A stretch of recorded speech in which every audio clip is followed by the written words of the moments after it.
Hey guys, तो आज की वीडियो का टॉपिक होने वाला है मॉड्यूलर किचन। That's right.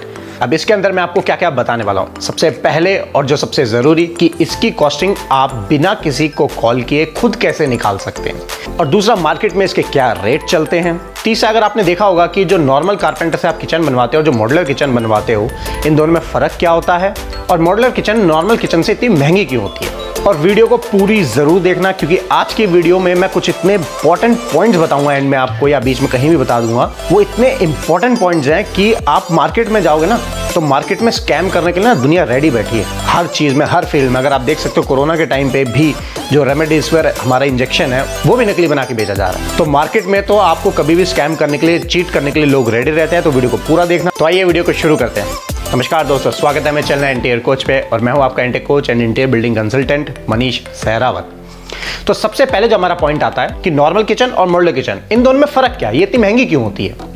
देखो, सबसे पहले जो मॉड्यूलर किचन होती है उसके जो बोर्ड्स होते हैं, उसके ऊपर जो माइका या लेमिनेट या विनीर या जो भी आप लगवाते हैं, जो भी फिनिश आप चूज करते हैं, वो क्या होता है, वो मशीन के अंदर हाई प्रेशर के अंदर को उसको चिपकाया जाता है, जिससे कि जो फिनिशिंग होती है वो बहुत ही रिच और स्मूथ होती है और एकदम प्लेन होती है, बिल्कुल वैसे जैसे कि आपकी मोबाइल की स्क्रीन होती है। जबकि नॉर्मल किचन के अंदर क्या होता है, जो हम कारपेंटर के थ्रू बनाते हैं, वो क्या करते हैं, माइका या जो भी इस पे चिपकाएंगे और उसके ऊपर वेट रख देंगे जिससे कि वो उसको पकड़ ले। जबकि मॉड्यूलर किचन में ऐसा नहीं होता, उसमें हर चीज़ मशीन से होती है। इसलिए भाई मशीन की कॉस्टिंग भी है, वर्कर्स की भी कॉस्टिंग है, पूरी कंपनी की कॉस्टिंग है। तो इस वजह से जो मॉड्यूलर किचन है वो थोड़ी सी महंगी हो जाती है, करीब 30% का फर्क आ जाता है। दूसरा जो इसका फायदा है वो ये है कि जो मॉड्यूलर किचन होती है, जो नॉर्मल और इसमें फर्क होता है वो ये होता है कि मॉड्यूलर किचन जो है वो एक्चुअल में एक मूवेबल किचन है। मूवेबल का मतलब ये नहीं है कि वो खुद चली जाएगी, कहीं भी चल के चली जाएगी। तो मॉड्यूलर किचन में क्या खासियत है, आप उसको निकाल सकते हो, वापस अनइंस्टॉल करके वापस जिस घर में भी जाओगे रीइंस्टॉल कर सकते हो, प्लस उसको रीमॉडिफाई कर सकते हो, उसको काट पीट के जैसा छोटा जैसा साइज करना है वो आप कर सकते हो। अगर आप इसको वापस से रीडिजाइन या रीइंस्टॉल या कुछ भी इसके साथ अगर दोबारा कराते हैं, तो फिनिशिंग है वो अगेन बहुत अच्छी आएगी, क्योंकि इसके अंदर कोई भी कील या नेल ऐसी चीज का यूज नहीं होता है। इसके अंदर सेल्फ लॉक क्लिपिंग्स होती हैं, जैसे कि अगर आपने देखा होगा गाड़ी के अंदर जो बम्पर है वो सेल्फ क्लिप पे लॉक हो जाता है और वापस उसको निकाल लेते हैं, या आपका मोबाइल का कवर होता है। सेम ऐसे ही मॉड्यूलर किचन भी होती है। अब मॉड्यूलर किचन में भी दो ऑप्शन आ जाता है कि ब्रांडेड ले, मतलब कि जो उसकी हार्डवेयर की फिटिंग्स है वो ब्रांडेड ले या नॉन ब्रांडेड ले। हेटिक है, ओजोन है, एनोटेक है, वो कौन सी फिटिंग्स लें। अब हमें तो नहीं पता यार, क्या पता लोकल भी वही हो, ओरिजिनल भी वही हो। बट मैं आपको रिकमेंड करूंगा कि अगर आप मॉड्यूलर किचन बनवा रहे हैं तो उसमें नॉन ब्रांडेड फिटिंग कभी नहीं लगवानी, क्योंकि जनरली फिटिंग जो होती है वो सॉफ्ट क्लोज होती है और वो काफ़ी डेलिकेट होती है यूज़ करने के लिए। उसे मॉड्यूलर किचन को आप रफ यूज़ के लिए नहीं बनाते, क्योंकि उसमें इतनी फिनिशिंग होती है, इतनी चीज़ें होती हैं, और अगर आप उसको रफ यूज़ करोगे ना तो मॉड्यूलर किचन जल्दी खराब हो जाती है। फॉर एग्जांपल कि जैसे आपका ड्रॉअर है, सॉफ्ट क्लोज है। सॉफ्ट क्लोज का मतलब हो गया कि आपने किसी चीज़ को जोर से थोड़ा सा पुश किया, लेकिन वो एंड में जाके धीरे से बंद होगा, जो भड़ाम की आवाज़ आती है वो नहीं आती है उसमें। लेकिन अगर आपके घर में मेड है और मेड किचन को यूज़ कर रही है, तो क्या आपको लगता है कि वो उसको आराम से बंद करेगी? तो जैसे मर्जी बंद करेगी, उसका जैसा मन करेगा वो जोर से भी मारेगी, क्योंकि मैंने देखा है, होता है, हमारे घर में भी होता है।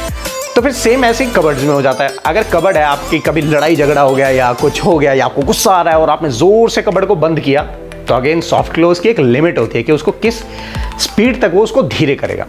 अगर आपने नॉन ब्रांडेड लिया तो वो बस थोड़े दिन में खराब हो जाएगा, लेकिन ब्रांडेड चलता है। अगर इन फ्यूचर आप किचन को कहीं और लेके जाते हो, कहीं और शिफ्ट करते हो घर को, उसके अंदर की किचन को शिफ्ट करते हो, तो उससे क्या फायदा होगा, ये जो फिटिंग्स हैं ये खराब नहीं होती हैं, क्योंकि नॉन ब्रांडेड में जैसे जैसे थोड़ी बहुत धूल या फिर अगर आपने उसकी मेंटेनेंस नहीं करी तो वो जल्दी खराब हो जाएगी। उसके अंदर एक बॉल बियरिंग्स होती है, और वो टेक्निकल में आपको जाने की जरूरत नहीं है, बट वो धीरे धीरे लाइफ के साथ खराब होने लग जाती है। तो मॉड्यूलर किचन में मैं आपको रिकमेंड करूंगा हमेशा ब्रांडेड ही फिटिंग्स में जाएं, बट बिल्कुल हाई ब्रांड में जाने की जरूरत नहीं है। मैं कुछ आपको ये लिस्ट दे देता हूं जिसमें कुछ अच्छे ब्रांड्स हैं जिनकी रेट काफ़ी कम है। इनकी रेट ऑलमोस्ट करीब, अगर बिल्कुल हाई ब्रांड में जाओगे उससे करीब करीब आपको 40% रेट ये बिलो मिल जाएंगे। वो इसलिए क्योंकि आपने यार मेरी और भी वीडियोस देखी होंगी जिसमें मैं सैनिटरी फिटिंग्स या हो गई या फिर आपकी टाइल्स हो गई, उसमें मैं नॉन ब्रांडेड को रिकमेंड करता हूँ। लेकिन अगर आप मॉड्यूलर किचन बनवाने जा रहे हैं तो मैं इसमें आपको हमेशा ब्रांडेड ही रिकमेंड करूँगा। अब जो पॉइंट आता है वो होता है कि कॉस्टिंग। तो मैंने कई जगह नोटिस किया है, जब मैं क्लाइंट से मिलता हूँ या किसी का जो फोन आता है, मेल आता है, तो सबसे पहला जो अगर उनका क्वेश्चन होता है मॉड्यूलर किचन के बारे में, तो वो ये होता है कि यार इसकी कॉस्टिंग कितनी आने वाली है। क्योंकि मार्केट में हम जितनी जगह भी ट्राई करते हैं, सबके रेट, सबकी कॉस्टिंग अलग होती है। तो हम कैसे एक रफ एस्टिमेट निकालें कि यार हमें इतनी कॉस्टिंग पड़ने वाली है, कि इसकी कॉस्टिंग आप बिना किसी को कॉल किए खुद कैसे निकाल सकते हैं। क्योंकि जनरली आपने देखा होगा कि अगर मॉड्यूलर किचन की आपको कोई कॉस्टिंग निकालनी है तो आपको या तो नेट पे जाना पड़ेगा और उसमें आपको सब अपना मेल आईडी देना पड़ेगा या किसी से फ़ोन पे बात करनी पड़ेगी और ब्ला ब्ला ब्ला, वो आपके पीछे पड़ जाएंगे। अब देखो मॉड्यूलर किचन के अंदर काफ़ी वेराइटीज़ होती हैं और इसमें हर एक एड ऑन पे हर एक पॉइंट का कॉस्टिंग बढ़ता चले जाता है। तो जो मैं आपको अब टिप बताने वाला हूं जिसके अंदर कॉस्टिंग को कैसे निकालना है, उसको आप एक रफ एस्टिमेट पे यूज कर सकते हैं।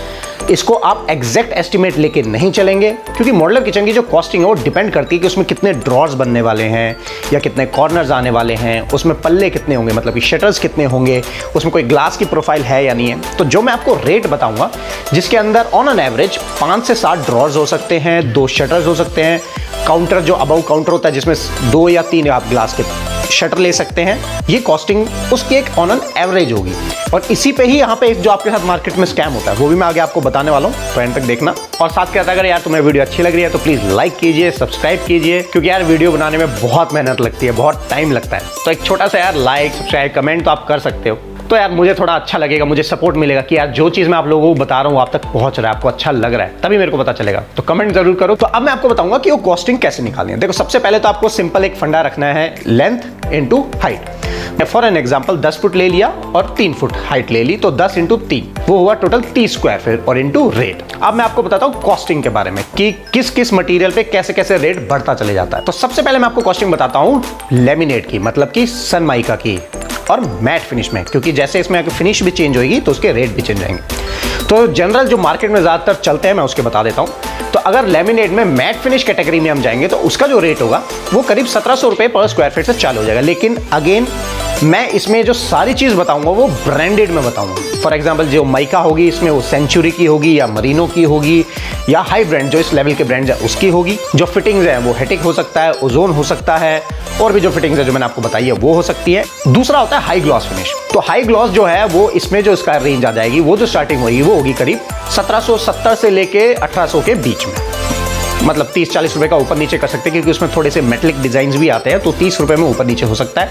ऑन एन एवरेज आप इसको 1750 रुपए लेके चल सकते हो। तो हाई ग्लॉस का आपको क्या करना है, लेंथ इंटू हाइट इंटू 1700, तो आपको वो अंदाजा मिल जाएगा। उसके बाद एक अपर रेंज आती है जिसे हम कहते हैं एक्रिलिक। एक्रिलिक बोर्ड जो होता है, देखो एक्रिलिक शीट भी आती है, बोर्ड भी आती है। इसमें जो टिप है वो ये है कि मैं आपको ये रिकमेंड करूंगा अगर आप एक्रिलिक लगाना चाह रहे हैं तो आप हमेशा एक्रिलिक बोर्ड लगाएं, ना कि एक्रिलिक की कोई शीट लगाएं। वो बाय टाइम अगर हम हाई प्रेशर मशीन में भी चिपकाते तो बाय द टाइम मॉइस्चर, जब अगर आप थोड़ा सा रेनी सीजन में है आपका और आपकी किचन का थोड़ा बहुत अगर उसमें मॉइस्चर एक्सपोज हो गया तो फिर वो ख़राब हो सकती है। अब मैं एक गारंटी तो नहीं देता कि ख़राब हो सकते हैं या नहीं, क्योंकि मैंने 1-2 जगह देखा है और हमने जो किचन्स में काम किया है, जो हमने किचन इंटीरियर्स में काम किया है, उसमें किसी किसी प्रोजेक्ट में ये चीज़ें निकल आती थी। तो हम एक्रिलिक शीट के लिए अगर हमें कोई कहता है तो हम मना कर देते हैं, हम सिर्फ एक्रिलिक बोर्ड के लिए रिकमेंड करेंगे। और एक्रिलिक बोर्ड जो होता है वो अगेन जो आपकी मोबाइल की स्क्रीन है वो स्क्रीन जैसे एकदम फिनिश एकदम लेवल में दिखेगा। आप अपना फेस उसके अंदर रिफ्लेक्ट होकर देख सकते हैं। फोटोज में भी आप देख सकते हैं, जैसे कि है जो हमने ये किचन बनाई है, मैं कुछ आपको फोटोज दिखा रहा हूँ, ये हमारे वो कुछ प्रोजेक्ट्स है। उसके बाद आता है पीयू फिनिश। अब पीयू फिनिश क्या होता है? पीयू फिनिश एक तरीके का समझ लो आपने बोर्ड लिया, बोर्ड के ऊपर आपने सीधा पेंट कर दिया। उसका जो फायदा होता है वो ये है कि उसमें जो फिनिश आती है उसमें कोई माइका नहीं होती या कोई जॉइंट नहीं दिखाई देगा। फोटो में भी आप देख सकते हैं एकदम सीमलेस सी चीज दिखेगी, ऐसा लगेगा कि पूरा एक ही सेटअप है, एक ही डोर है, इसमें कोई जॉइंट नहीं, कोई टक्कर नहीं, कुछ नहीं दिखाई देता, बहुत ही अच्छा लगता है। लेकिन मैं इसमें टिप दूंगा, ग्लॉस में मत कराना यार, मैट में कराना, बहुत ही शानदार लुक आती है, फोटोज में आप देखो। पर भाई अगेन है, अगर आपको हाई एंड फिनिश चाहिए, रॉयल फिनिश चाहिए, तो साथ के साथ पैसा भी थोड़ा ज़्यादा लगेगा। तो इसकी जो कॉस्ट आएगी वो होगी करीब 2300 रुपये स्क्वायर फीट के आसपास। महंगा है पर क्वालिटी जो है वो भाई मैंने देखा है बहुत ही शानदार क्वालिटी होती है। मतलब जब फर्स्ट टाइम मैंने पीयू फिनिश की किचन बनाई थी मुझे भी नहीं पता था, क्योंकि मैंने भी फोटोज़ में देखा था, मुझे नहीं पता था इतनी अच्छी लुक आ जाएगी यार, बहुत ही शानदार लुक आती है। Next but not the least, उसके बाद आती है veneer finish. Veneer finish again आप समझ गए होंगे, नॉर्मल दरवाजों पे जो हम वीनियर लगाते हैं फिर उसके अंदर पॉलिश करते हैं, तो वो भी अच्छा लगता है। बट मेरे को पर्सनली मैं बताऊं, मुझे वीनियर फिनिश इतना कुछ खास लगता नहीं है, क्योंकि मुझे थोड़ा वो वुडन यार बहुत पुराना स्टाइल सा लगता है, लेकिन अच्छा होता है, वो भी अच्छा होता है, मैं उसके खिलाफ नहीं हूँ। बट अगर आप चाहें तो वीनियर भी लगा सकते हैं, लेकिन अगेन सारी मॉड्यूलर किचन में से वीनियर जो है वो सबसे ज़्यादा महंगा होता है। इसकी जो कॉस्टिंग आती है होती है करीब 2800 से 3000 रुपये स्क्वायर फीट के आसपास। गाइस तो अब जो बात आती है वो ये होती है कि अगर अपनी मॉड्यूलर किचन के लिए 5-10 लाख रुपए अगर खर्च करने वाले हैं तो क्या आपको पता है कि वो 5 लाख रुपए वर्थ होने वाले भी है? नहीं। क्या पता 5 लाख रुपए दे रहे हो और मटेरियल उसमें 2 लाख का डल रहा हो। क्या पता आपने सिलेक्ट किया हो कि प्लाई लगनी चाहिए और उसमें पार्टिकल बोर्ड लग जाए। पार्टिकल बोर्ड एक वैसा बोर्ड होता है जिसमें सिर्फ नाम की लकड़ी होती है, उसके दोनों फेस पे प्लाई और माइका लगे होते हैं और अंदर सिर्फ एक बुरादा, मतलब एक चूरा पाउडर सा लकड़ी का भरा हुआ होता है। तो गाइस ये वीडियो काफ़ी बड़ी हो जाएगी अगर मैं इसको इसी वीडियो में एक्सप्लेन करूंगा। तो मैं इसका पार्ट 2 लेके आ रहा हूं जो जल्दी मैं अपलोड कर दूंगा। तो वीडियो को देखना जरूर, क्योंकि कोई नहीं बताता है मार्केट में। आप कितनी रिसर्च कर लो, कोई नहीं बताने वाला कि आपको मार्केट में स्कैम से कैसे बचना है, या आपको कोई ठग ना ले, आपसे ज़्यादा पैसे ना ले, या आपको अपनी क्वालिटी को कैसे चेक करना है, तो ये कोई नहीं बताने वाला है। तो पार्ट 2 को जरूर देखना। मैंने उसमें बताया है कि कैसे आपको शोरूम वाले वहीं पे शोरूम के अंदर सस्ता बता के और महंगी चीज़ बेच देते हैं। दूसरा, आपकी कॉस्टिंग आपको पता भी नहीं चलती और कब वो कॉस्टिंग अपने आप बढ़ जाती है। तीसरा, और इसमें एक छुपी हुई बोनस टिप है जो आपको बहुत अच्छी लगेगी। Till then, good bye.